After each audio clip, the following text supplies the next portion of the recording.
জয় হিন্দ, বন্দে মাতরম বন্ধুরা। অনগোয়িং রিক্রুটমেন্টের ক্ষেত্রে সেটা মিসলেনিয়াস 2023 হোক, ক্লার্কশিপ 2023 মেন পরীক্ষার রেজাল্ট হোক, বা WBSSC হোক, প্রত্যেকটার ক্ষেত্রেই গ্রুপ সি এবং গ্রুপ ডি রিজার্ভেশন 7% হবে না 17% হবে, এই নিয়ে আলোচনা সংক্রান্ত ব্যাপারে public service commission, school service commission সব সংস্থাকে চিঠি দিয়েছে ওয়েস্ট বেঙ্গল গভর্নমেন্টের ব্যাকওয়ার্ড ক্লাস কমিশনের সেক্রেটারির তরফ থেকে। এই সময় একটা অর্ডার, সেটা কিছুটা পুরনো, কিন্তু কলকাতা হাইকোর্টের মাননীয় সম্মাননীয় বিচারপতি শ্রী কৌশিক চন্দ্র মহাশয়ের একটা খবর, অর্ডার, সেটা আমার চোখে পড়লো। প্রথমে আপনাদেরকে সেটা একবার দেখিয়ে দিতে চাইবো, দেখে নিন আপনারা। এটা আনন্দবাজার পত্রিকায় প্রকাশিত হয়েছিল। কি বলা হয়েছে? আদালতের নির্দেশ লঙ্ঘন করার বিষয়ে এই অর্ডারটা এখানে প্রকাশিত হয়েছে। ঠিক আছে, দেখুন পরিষ্কারভাবে বিচারপতি শ্রী কৌশিক চন্দ্রের নাম উল্লেখ করে এই অর্ডারটা এখানে প্রকাশিত হয়ে খবরটা প্রকাশিত হয়েছে আনন্দবাজারে। কি বলা হয়েছে এখানে সেটা আপনাদেরকে একবার বলতে চাইছি। সেটা হচ্ছে এই যে বিষয়টা, সেটা হচ্ছে জয়েন্ট এন্ট্রান্স এক্সামিনেশনের পিজি কোর্সের সম্পর্কিত। পরীক্ষাটা হয়েছিল কবে? 14 জুলাই 2024। পরীক্ষার নোটিফিকেশন হয়েছিল কবে? 2024 সালের 23 এপ্রিল। পরীক্ষার ফলাফল প্রকাশিত হয় এবং সেখানে 17% যে রিজার্ভেশন, সেটা নিয়েই ফলাফল প্রকাশিত হয়। কিন্তু বিচারপতি কৌশিক চন্দ্র এটাতে পরিষ্কারভাবে রায় দেন যে না, 17% রিজার্ভেশন নিয়ে এটা হবে না, 7% রিজার্ভেশন এবং 66টা যে ক্লাস রয়েছে ওবিসির জন্য এলিজিবল, সেটা নিয়েই হতে হবে। কেন বলা হয়েছিল? যেটা খুব স্পষ্ট বলা হয়েছিল যে পরীক্ষাটা, বিজ্ঞপ্তি ঘোষণা হয়েছিল 23 এপ্রিল 2024, অর্থাৎ 2024 সালের 22 মে ওবিসি সংক্রান্ত কলকাতা হাইকোর্ট যে রায় দেয়, যুগান্তকারী রায়, তার পূর্বে নোটিফিকেশন জারি হয়েছিল। কিন্তু পরীক্ষাটা হয়েছিল 14 জুলাই 2024, অর্থাৎ এই যে রায় ঘোষণা হয়েছিল কলকাতা হাইকোর্টের, তার পরবর্তীকালে পরীক্ষাটা হয়েছিল। অর্থাৎ অনগোয়িং রিক্রুটমেন্ট বলতে জাস্টিস কৌশিক চন্দ্রের বেঞ্চ যেটা তুলে ধরেছিল, সেটা হচ্ছে পরীক্ষার নোটিফিকেশন এই রায়ের আগে হয়তো হতে পারে, কিন্তু পরীক্ষা যদি এই রায়ের পরবর্তীকালে হয়, তাহলে কিন্তু কলকাতা হাইকোর্টের যে ডিভিশন বেঞ্চের রায় 7% ওবিসি রিজার্ভেশন এবং 66টা সম্প্রদায়কে নিয়ে, সেটাই পরিষ্কারভাবে বহাল থাকবে। এবং তারপর রাজ্য সরকার এই যে অর্ডার, সেটাকে মানেনি এবং সুপ্রিম কোর্টে গেছিল।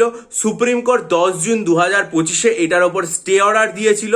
তারপর আর কি পুনরায় 17% রিজার্ভেশন নিয়েই আর কি ফলাফল প্রকাশিত হয় এবং তাদের ভর্তির প্রক্রিয়া হয়। তাহলে আপনাদের মনে প্রশ্ন জাগবে যে তাহলে হঠাৎ করে আমি এই অর্ডারটার, এই রায়ের কথা উল্লেখ করলাম কেন? করলাম এই কারণেই, কারণ এই অর্ডারটাকে বা এই যে রায়টাকে, সেটাকে কিন্তু সুপ্রিম কোর্ট থেকে খারিজ করে দেওয়া হয়নি। যেটা করা হয়েছিল সেটা হচ্ছে এটার উপর অন্তর্বর্তীকালীন স্টে অর্ডার দিয়ে দেওয়া হয়েছিল। কিন্তু বর্তমান রাজ্য সরকার ক্ষমতা এসে তৎকালীন রাজ্য সরকার যে সমস্ত কেস নিয়ে সুপ্রিম কোর্টে লড়তে গেছিল, তার প্রত্যেকটাকে ফিরিয়ে নিয়েছে। ব্যাকওয়ার্ড ক্লাস কমিশনও কিন্তু তৎকালীন যে রায়ের বিরুদ্ধে সুপ্রিম কোর্টে গেছিল, সব ফিরিয়ে নেওয়া হয়েছে। ফলে সুপ্রিম কোর্টে আর কিন্তু এগুলোর এগেনস্টে কোনো রকম কোনো এসএলপি নেই। ফলস্বরূপ জাস্টিস কৌশিক চন্দ্রের রায় বর্তমান আছে, কিন্তু এর এগেনস্টে সুপ্রিম কোর্টের ওপর যে এসএলপি নিয়ে যাওয়া হয়েছিল, সেগুলোও নেই এবং এটা সংক্রান্ত কোনো রকম কোনো স্টে অর্ডারও নেই। ফলে জাস্টিস কৌশিক চন্দ্রের যে রায়, সেটা কিন্তু পুরোপুরিভাবেই আর কি এখানে বহাল আছে। অর্থাৎ জাস্টিস কৌশিক চন্দ্র স্যার এই যে joint entrance examination PG course, সেটা সম্পর্কে যেটা বলেছিলেন, সেটা খুব স্পষ্ট এটাই যে বিজ্ঞপ্তি জারি হয়েছিল 2024 সালের মে মাসের আগে, অর্থাৎ 23 এপ্রিল 2024, কিন্তু পরীক্ষা হয়েছিল এই যে রায় 2024 সালের মে মাসের পরে, অর্থাৎ 14 জুলাই 2024। ফলস্বরূপ এখানে কিন্তু 2024 সালের মে মাসে যে রায়টা দেওয়া হয়েছিল কলকাতা হাইকোর্ট থেকে, 7% ওবিসি রিজার্ভেশন এবং 66টা সম্প্রদায়, সেটাই বহাল থাকবে। অর্থাৎ আমরা যদি ক্লার্কশিপ পরীক্ষা এবং মিসলেনিয়াস পরীক্ষাকে দেখি, তাহলে প্রত্যেকটা পরীক্ষার নোটিফিকেশন 2023 সালে হয়েছিল, অর্থাৎ 2024 মে মাসের আগে তাদের ফর্ম ফিল আপও হয়েছিল, কিন্তু পরীক্ষা হয়েছিল এই যে রায় তারপরে, অর্থাৎ 2024 সালের সেপ্টেম্বর এবং 2024 সালের নভেম্বর মাসে। সুতরাং এটার ক্ষেত্রে কি হবে সেটা এখনই বলা যাচ্ছে না। নিশ্চয়ই রাজ্য সরকার সংস্থাগুলোর সাথে আলোচনা করে সিদ্ধান্ত নেবে, কিন্তু এটার সম্পর্কে যেহেতু এই 7 না 17 হবে, তার মধ্যবর্তী আলোচনায় জাস্টিস কৌশিক চন্দ্রের এই যে রায়, সেটা আর কি উঠে এলো। তাই জন্য আপনাদের সামনে আমি এই যে রায়টা, সেটা তুলে ধরলাম। আনন্দবাজার পত্রিকা থেকে আমি আরও একবার আপনাদের সামনে এই জিনিসটা মানে পরিষ্কারভাবে দেখিয়ে দিয়ে যাবো। আনন্দবাজার পত্রিকাতে এই খবরটাও দেখে নিন, প্রকাশিত হয়েছিল, ঠিক আছে, জাস্টিস কৌশিক চন্দ্রের নির্দেশিকা অনুযায়ী। সুতরাং কি হবে আলটিমেটলি, আমরা 7 দিন পরে এটাকে জমা দিতে বলা হয়েছে পিএসসি হোক, এসএসসি হোক, college service commission, joint entrance board, সবার তরফ থেকে। রাজ্য সরকার কারোর ওপরে কোনো কিছু চাপিয়ে দেয়নি। রাজ্য সরকার আগে তাদের সাথে আলোচনা করছে, কথাবার্তা বলছে, এবং কথাবার্তা বলে সেখান থেকে তারা সিদ্ধান্ত নেবে। যা সিদ্ধান্ত নেবে সেটা নিশ্চয়ই আর কি মানে পরবর্তীকালে সামনে এলে আমার চ্যানেলে জানাবো।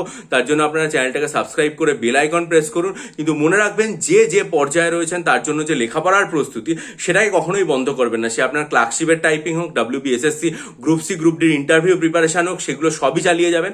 আর যদি মনে করেন আসন্ন মিসলেনিয়াস প্রিলিমিনারি পরীক্ষার জন্য আমার কাছ থেকে 24টা মক টেস্ট নেবেন, আর্ট এবং কালচারের ডিটেল স্টাডি মেটেরিয়াল নেবেন, বা যদি মনে করেন সাইকোলজি অপশনালের প্রিপারেশন নেবেন WBCS পরীক্ষার জন্য, বা ডেসক্রিপটিভ বাংলা, ডেসক্রিপটিভ ইংরাজি, ডেসক্রিপটিভ অঙ্কের স্টাডি মেটেরিয়াল নেবেন আমার কাছ থেকে, তাহলে প্রত্যেকটা চ্যানেলের যে ভিডিও লিঙ্ক, মিসলেনিয়াসের 24টা মক টেস্ট এবং WBCS মেনের 24টা মক টেস্ট আমার চ্যানেলের পোস্ট সেকশনে দেওয়া আছে, সেগুলো দেখে ডিসক্রিপশন বক্সে ইমেল আইডির মাধ্যমে যোগাযোগ করুন। ভিডিওটা লাইক করুন, আপনাদের মন্তব্য দিন এবং ভিডিওটা লাইক করে ছড়িয়ে দিন। ভালো থাকবেন।